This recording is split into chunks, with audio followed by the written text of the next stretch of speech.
Bismillahirrahmanirrahim. Assalamualaikum warahmatullahi wabarakatuh. Pertama-tama saya ucapkan dulu selamat kepada para siswa-siswi baru yang telah diterima di SMPN 2 Lumbung ini. Saya ucapkan selamat datang dan selamat bergabung di SMPN 2 Lumbung.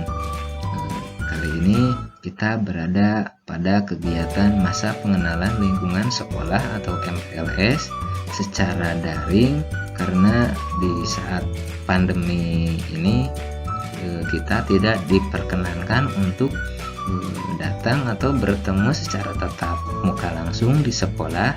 Maka dari itu kegiatan masa pengenalan lingkungan sekolah atau MPLS di SMPN 2 Lumbung dilakukan secara online atau daring. Untuk materi yang akan saya sampaikan yaitu mengenai pengenalan kurikulum 2013.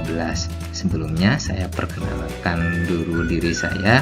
Nama saya adalah Asep Lewi Suherman. Saya sendiri sebagai salah satu guru atau pengajar yang ada di SMPN 2 Lumbung. Dalam kegiatan kali ini, materi yang akan saya sampaikan kepada Bapak, Ibu, serta siswa-siswi yang menyimak video ini yaitu mengenai pengenalan kurikulum 2013 yang ada di SMPN 2 Lumbung tahun pelajaran 2021-2022. Langsung saja di sini akan menyampaikan secara garis besar mengenai atau pengertian tentang kurikulum 2013. Jadi kurikulum 2013 ini adalah kurikulum yang berlaku saat ini dalam sistem pendidikan Indonesia sebagai pengganti kurikulum 2006, kurikulum terdahulu atau yang sering kita kenal sebagai kurikulum tingkat satuan pendidikan atau KTSP. Nah, jadi sekarang kurikulum 2013 ini kurikulum yang ditetapkan oleh pemerintah sebagai kurikulum resmi yang sedang berjalan dalam dunia pendidikan di Indonesia. Dalam kurikulum 2013 ini ada 4 aspek penilaian bagi siswa. Jadi siswa dinilai dari 4 aspek yang meliputi aspek pengetahuannya, kemudian aspek keterampilannya, serta aspek sikap dan perilakunya. Kemudian tahap pelaksanaan kurikulum. Pertama, kegiatan pendahuluan. Dalam kegiatan pendahuluan meliputi beberapa aspek sebagai berikut, yaitu yang pertama, mengondisikan suasana belajar yang menyenangkan. Nanti kalian bersama guru mata pelajaran masing-masing akan dikondisikan dalam suasana belajar yang menyenangkan dengan tujuan materi yang nanti kalian akan pelajari dapat dipahami secara maksimal. Dan yang kedua, nanti kalian akan mendiskusikan kompetensi yang sudah dipelajari dan dikembangkan sebelumnya yang berkaitan dengan kompetensi yang akan dipelajari dan dikembangkan. Kemudian yang ketiga, menyampaikan kompetensi yang akan dicapai dan manfaatnya dalam kehidupan sehari-hari. Dan yang keempat, menyampaikan garis besar cakupan materi dan kegiatan yang akan dilakukan dan menyampaikan lingkup teknik penilaian yang akan digunakan. Kemudian tahap yang kedua yaitu kegiatan inti. Apa itu kegiatan inti? Di sini saya akan menjelaskan secara garis besar saja. Dalam kegiatan inti dari proses pembelajaran yaitu merupakan proses pembelajaran untuk mencapai kompetensi yang dilakukan secara interaktif, inspiratif, menyenangkan, menantang, memotivasi peserta didik untuk berpartisipasi aktif, serta memberikan ruang yang cukup bagi prakarsa, kreativitas, dan kemandirian sesuai dengan bakat, minat, dan perkembangan fisik serta psikologis peserta didik. Kegiatan inti menggunakan pendekatan saintifik yang disesuaikan dengan karakteristik mata pelajaran masing-masing dan peserta didik tersebut. Guru di sini berperan sebagai memfasilitasi peserta didik untuk melakukan proses mengamati, menanya, mengumpulkan informasi atau mencoba, menalar atau mengasosiasi, dan mengomunikasikan. Dalam setiap kegiatan, guru harus memperhatikan perkembangan sikap peserta didik pada kompetensi dasar KI 1 dan KI 2, antara lain mensyukuri karunia Tuhan, jujur, teliti, kerjasama, toleransi, disiplin, taat aturan, menghargai pendapat orang lain yang tercantum dalam silabus dan RPP. Jadi di sini selain kemampuan pengetahuan dan keterampilan, juga ada aspek yang dinilai, yaitu aspek sikap dan perilaku yang terdapat dalam KI 1 dan KI 2. Selanjutnya, kegiatan ketiga yaitu kegiatan penutup.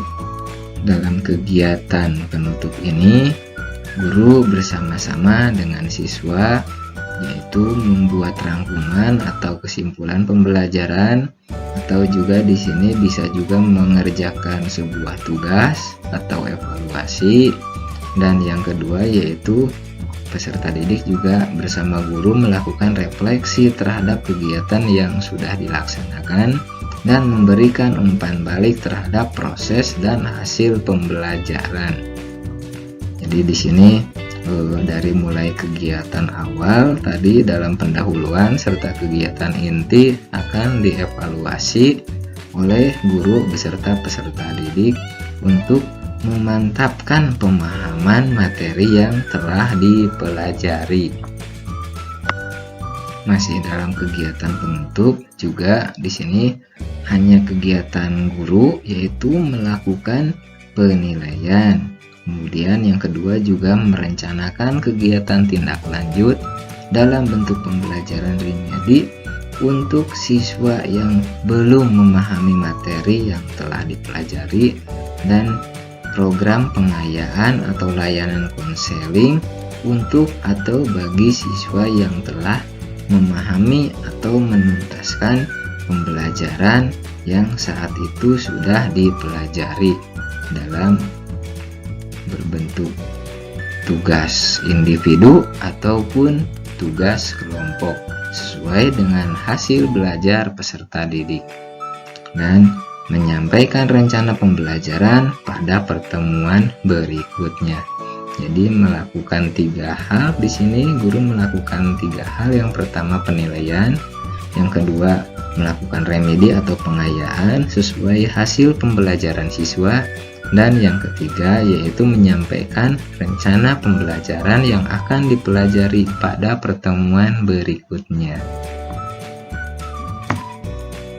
Untuk kelancaran proses pembelajaran, di sini memerlukan beberapa daya dukung, yaitu diantaranya ketersediaannya sarana dan prasarana pembelajaran seperti sarana yang meliputi perabot, peralatan pendidikan, dan lain-lain, juga prasarananya yang meliputi lahan, ruang kelas, ruang pimpinan, satuan pendidikan, dan lain-lainnya.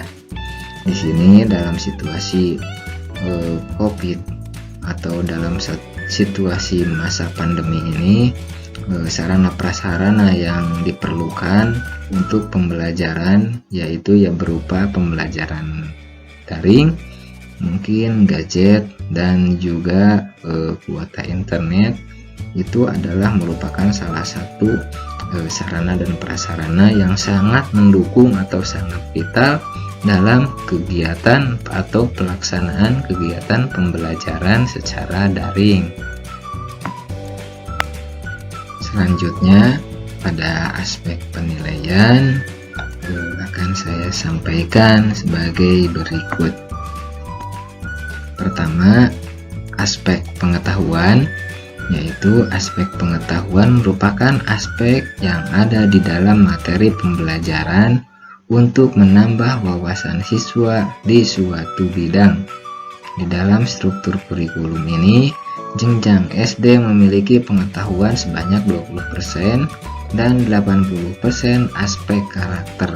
Dan untuk jenjang SMP memiliki bobot pengetahuan 40% dan 60% aspek karakter. Kemudian untuk jenjang SMA memiliki bobot pengetahuan 80% dan 20% aspek karakter. Pada kurikulum 2013 memang diintegrasikan dengan pendidikan karakter yang sebelumnya telah dicanangkan pemerintah sebelum terbentuknya kurikulum ini. Nah, di sini khusus kita akan fokus terhadap jenjang SMP, yaitu yang memiliki bobot pengetahuan 40% dan 60% aspek karakter. Jadi lebih besar penilaian pada aspek karakternya. Untuk aspek keterampilan, di sini aspek keterampilan bertujuan untuk meningkatkan keterampilan siswa dalam membuat, melaksanakan, dan mengerjakan suatu soal atau proyek sehingga siswa dapat terlatih sifat ilmiah dan karakter yang merujuk pada aspek keterampilan. Aspek keterampilan dapat berupa keterampilan pengerjaan soal, keterampilan pengerjaan dan pelaksanaan proyek, keterampilan membuat teks, dan keterampilan dalam menjawab soal secara lisan. Dan untuk sikap dan perilaku, aspek penilaian sikap dan perilaku ini merupakan aspek penilaian dengan menilai sikap dan perilaku peserta didik selama proses pembelajaran. Aspek penilaian ini dinilai oleh guru dalam jurnal harian, teman sejawat dalam sebuah lembaran nilai, dan diambil oleh diri masing-masing siswa. Demikian beberapa hal yang bisa saya sampaikan pada kesempatan hari ini. Saya mohon maaf yang sebesar-besarnya apabila ada tutur kata maupun tindakan yang kurang berkenan bagi Bapak, Ibu maupun siswa-siswi sekalian. Dengan ini materi mengenai pengenalan kurikulum 2013 yang ada di SMPN 2 Lumbung hari ini saya cukupkan sekian. Terima kasih saya ucapkan kepada Bapak, Ibu, serta siswa-siswi yang berkenan menyimak materi mengenai pengenalan kurikulum 2013 yang ada di SMPN 2 Lumbung ini. Saya ucapkan selamat datang kepada para siswa. Semoga kalian dapat belajar di sekolah SMPN 2 Lumbung ini dengan lancar, serta mudah-mudahan semuanya dapat berprestasi. Sekali lagi saya ucapkan terima kasih. Pertemuan kali ini saya cukupkan sekian. Wassalamualaikum warahmatullahi wabarakatuh.